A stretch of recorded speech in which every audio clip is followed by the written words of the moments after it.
1. Remembering Ed Fiori, the man who outplayed Tiger Woods in 1996.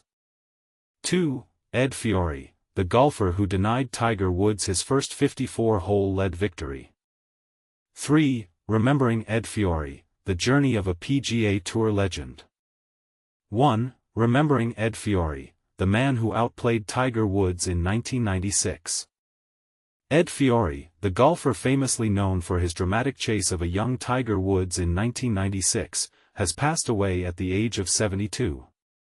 This moment in golf history remains unforgettable. Tiger Woods was just 20 years old and in only his third professional tournament, while Ed Fiori was a seasoned veteran at 43, having competed in over 500 PGA Tour events. During the final round of the 1996 Quad Cities Classic at Oakwood Country Club in Coal Valley, Illinois, the crowd was firmly behind Woods, who held a narrow one-shot lead. By the time they reached the fourth hole, Woods had extended his lead to 3 shots, seemingly on his way to victory. But here's where it gets controversial and fascinating. Just 15 minutes later, Woods ran into trouble, hitting the water twice and carting a shocking quadruple bogey 8. This costly mistake dropped him to 1 shot behind Fiori. The drama didn't end there. 3 holes later, Woods made a double bogey and was unable to recover his momentum. Meanwhile, Fiori surged ahead with 3 birdies on the back 9, finishing with a 32 on the back 9 and a final round score of 67. This performance earned him a 2-shot win over Andrew McGee and a prize of $216,000, while Woods finished 4 shots back. This victory marked the last of Fiori's 4 PGA Tour wins, the first of which came in 1979 at the Southern Open, where he triumphed in a playoff against Tom Weiskopf. The PGA Tour announced Fiori's passing on Sunday, honoring his legacy at 72 years old. Ed Fiori was a true gentleman in our sport and is often described as a pro's pro, said Miller Brady, president of the PGA Tour Champions. In 3 of his 4 PGA Tour victories, he faced off against future World Golf Hall of Fame members, most notably Tiger Woods in 1996. His grit and determination in the face of overwhelming odds is inspiring not just in golf but in life. He fought cancer with that same relentless spirit until the very end. He will be deeply missed by everyone on the tour. Fiori, who earned the nickname, The Grip, due to his notably strong grip on the club, was genuinely surprised to find himself in contention during that 1996 event, especially since he hadn't won since the 1982 Bob Hope Desert Classic.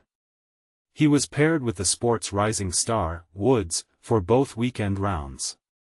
Reflecting on that tournament, Fiori said, "I'm 5'7" and 200 pounds. I figured I'd better be a little tough out here or they'd have run me off a long time ago. I knew the crowd was rooting for Tiger, but honestly, I was too. He made 1 bad shot and just couldn't shake it off." To put into perspective how unexpected this opportunity was for Fiori, he admitted, "I never thought I'd be in this position again. I had just sent in my application for tour qualifying school that week. I was thinking about quitting, but my wife encouraged me to send it in anyway." Tiger Woods, visibly frustrated after the loss, said, "I'm pretty ticked off right now." Yet, this setback was short-lived. Woods went on to win his very next tournament, the Las Vegas Invitational, marking his first PGA Tour victory. Interestingly, this event was one of only 4 times in Woods' career when he failed to win after leading through 54 holes. Born on April 21, 1953, in Linwood, California, Ed Fiori played college golf at the University of Houston, a dominant force in collegiate golf during the 1960s through the 1980s under coach Dave Williams. Fiori was part of the Cougar team that won the NCAA championship in 1977. He turned professional shortly after and claimed his first PGA Tour victory 2 years later. In 1981, Fiori won the Western Open by a commanding 4-shot margin at Butler National. The following year, he defeated Tom Kite in a playoff to capture the Bob Hope Desert Classic. Then, 14 years later, he achieved what many consider his crowning moment by overtaking Tiger Woods in that memorable 1996 Quad Cities Classic. After turning 50, Fiori continued to compete on the PGA Tour Champion circuit, playing in 58 events over 3 seasons. He secured his only senior title at the 2004 MasterCard Classic in Mexico, where he edged out Graham Marsh in a playoff. Ed Fiori's career is a testament to perseverance, skill, and the unpredictable nature of golf. His story raises intriguing questions. How much does experience weigh against youthful talent in high-pressure moments? And what can we learn from Fiori's resilience and determination, both on and off the course? Share your thoughts. Do you think Fiori's victory over Woods was a case of skill, mental toughness, or simply seizing the moment? Let's discuss. 2. Ed Fiori, the golfer who denied Tiger Woods his first 54-hole lead victory. An unforgettable showdown in golf history, a veteran's triumph over a rising phenomenon that still has fans talking. In the summer of 1996, the golf world expected a new superstar to emerge. 20-year-old Tiger Woods had dominated the first 3 rounds of the John Deere Classic, then called the Quad City Classic, and seemed on track for his first PGA Tour victory. But on Sunday, 43-year-old Ed Fiori pulled off one of the sport's most stunning upsets, handing Tiger his first missed conversion of a 54-hole lead. And this is the part most people miss. Despite a 3-stroke advantage early in that final round, Tiger's approach unraveled with a quadruple bogey on the 4th hole, for shots over par on a single hole, a rare and devastating setback. Meanwhile, Fiori, known for precision rather than power, chipped away at the lead and ultimately claimed his 4th and final tour win by a single stroke. Woods, in only his 3rd professional start, rebounded to finish tied for 5th but had to wait a bit longer for his first trophy. "I really thought he'd win," Fiori later confessed. "It was his tournament to lose, he was playing beautifully." Fiori's career unfolds like a case study in perseverance. Born April 21, 1953, in Linwood, California, he honed his skills at the University of Houston, where as a senior he led the Cougars to the 1977 NCAA championship. He earned his first PGA Tour victory 2 years later at the 1979 Southern Open, edging out future Hall of Famer Tom Weiskopf in a playoff. When Weiskopf missed a short, 3-foot putt, Fiori calmly sank a 13-footer for birdie to clinch the win. His second tour title came at the prestigious 1981 Western Open, and in 1982 he beat Tom Kite in another nail-biting playoff at the Bob Hope Desert Classic. Decades later, on the PGA Tour Champion circuit, Fiori lifted the 2004 MasterCard Classic trophy. Over a career spanning 1978 to 2004 and 583 tournament starts, Fiori notched 4 wins, 2 runner-up finishes, 5 top 3 showings, and 38 top 10 results. Yet his most enduring legacy remains that John Deere Classic upset, an event so improbable that, 1 week earlier, Fiori had even considered retiring and becoming a charter boat captain. Instead, he returned to the green, stunned the field, and secured his place in golfing lore. On July 6, 2025, Ed Fiori passed away at the age of 72 after a courageous battle with cancer.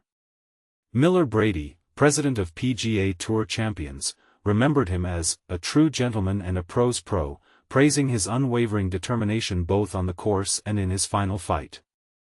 But here's where it gets controversial. Some argue that Tiger's quadruple bogey was as much a result of Fiori's steady pressure as it was a mental lapse by the young phenom. Was this victory 100% Fiori's masterclass in patience, or did Woods simply crack under expectation?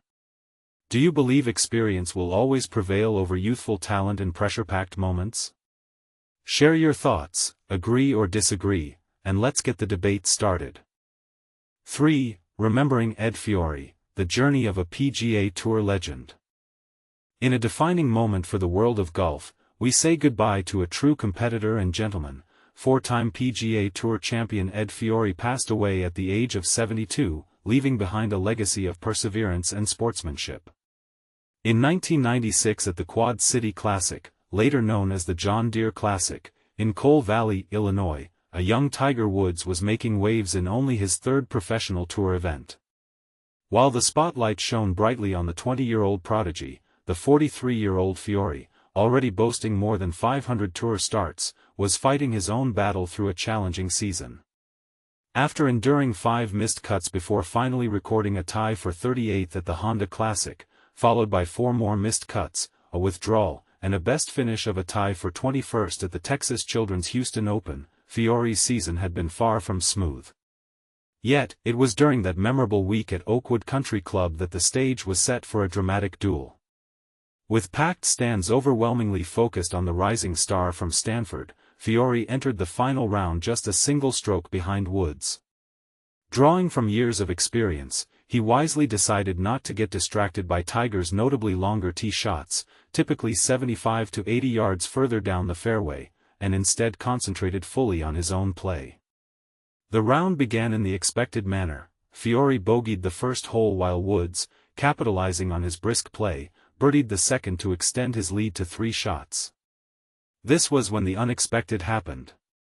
On the 4th hole, Woods recorded a shocking quadruple bogey 8, a twist that sent ripples through the crowd and put Fiori in the lead by 1 stroke. As the day unfolded, extra pressure on the young phenom led to a double bogey on the 7th and bogeys on 2 more holes, eventually forcing him to settle with a 2 over 72 and a tie for 5th place.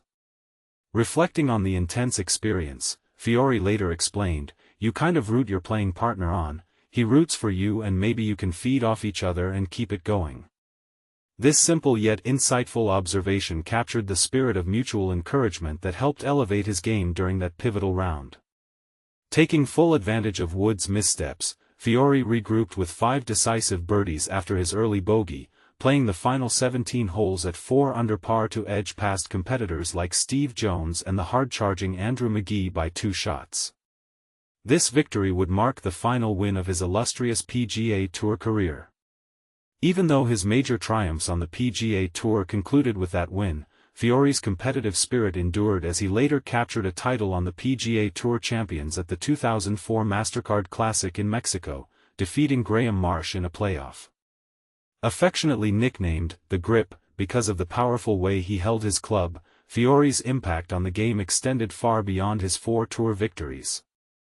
His passing on July 6, 2025, was met with heartfelt tributes from the golfing community. PGA Tour Champions President Miller Brady commented, "Ed Fiori was a true gentleman in our sport, and is a player who would often be referred to as a pro's pro." In 3 of his 4 wins on the PGA Tour, he dueled down the stretch with future World Golf Hall of Fame members, most notably Tiger Woods in 1996. That grit and resolution in the face of immeasurable odds is incredibly admirable in every aspect of life, and I know he battled cancer with that same determination until the end. He will be missed by all of us at the tour. Born on April 21, 1953, in Linwood, California, Ed Fiori's journey to the professional ranks began long before his accomplishments on the tour. He signed on to play college golf for legendary coach Dave Williams with the powerhouse Houston Cougars, where he made significant contributions during his first 2 seasons and earned second-team All-American honors as a junior. His collegiate career reached its zenith when his Houston squad clinched the 1977 NCAA championship by an 8-shot margin over Oklahoma State. That same season, Fiori shone individually by winning the Southwestern Conference Medal honor, helping his team secure their 9th overall conference title, and the 4th consecutive one. Turning professional immediately after his college eligibility ended, Fiori made an early mark by winning medalist honors at the 1977 PGA Tour Fall Qualifying Tournament at Pinehurst's No. 4 course, a performance that secured him a tour card for 1978. His rookie season saw him playing in 25 events, with his best finish being a tie for 4th at the Doral Eastern Open, and he ended the year 110th on the money list. This set the stage for an impressive 2-decade run where he consistently played in at least 15 events per season. Fiori's breakthrough moment came in 1979 at the Southern Open at Green Island Country Club in Columbus, Georgia. In a dramatic contest, he found himself tied with future Hall of Famer Tom Weiskopf.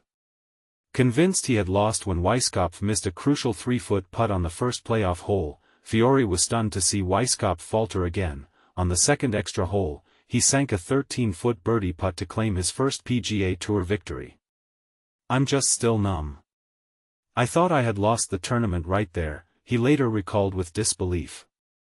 Fiori added 2 more victories to his resume in the following years. In 1981, he rebounded from an opening 2/72 to dominate the Western Open at Butler National Golf Club, winning by 4 shots over a star-studded field including Jim Colbert, Greg Powers, and Jim Simons. The very next year, he triumphed over Tom Kite in a playoff at the Bob Hope Desert Classic. Even after turning 50 and facing persistent health challenges, Fiori continued to demonstrate his competitive mettle on the PGA Tour Champions circuit. Although he played in only 58 events over 3 seasons, his highlight was undoubtedly the 2004 MasterCard Classic in Mexico, where a playoff victory over Graham Marsh secured him his lone Champions Tour title. Ed Fiori's storied career is a testament to the notion that experience and resilience can sometimes rival raw talent, a perspective that fuels debate among golf enthusiasts today. But here's where it gets controversial. In today's era dominated by emerging young talents and unprecedented power, can the disciplined, methodical approach of a veteran like Fiori still hold a lesson for modern players? We invite you to reflect on his legacy and share your thoughts. Do you agree that his steady, focused mindset might inspire a shift in today's game, or is it a relic of golf's past?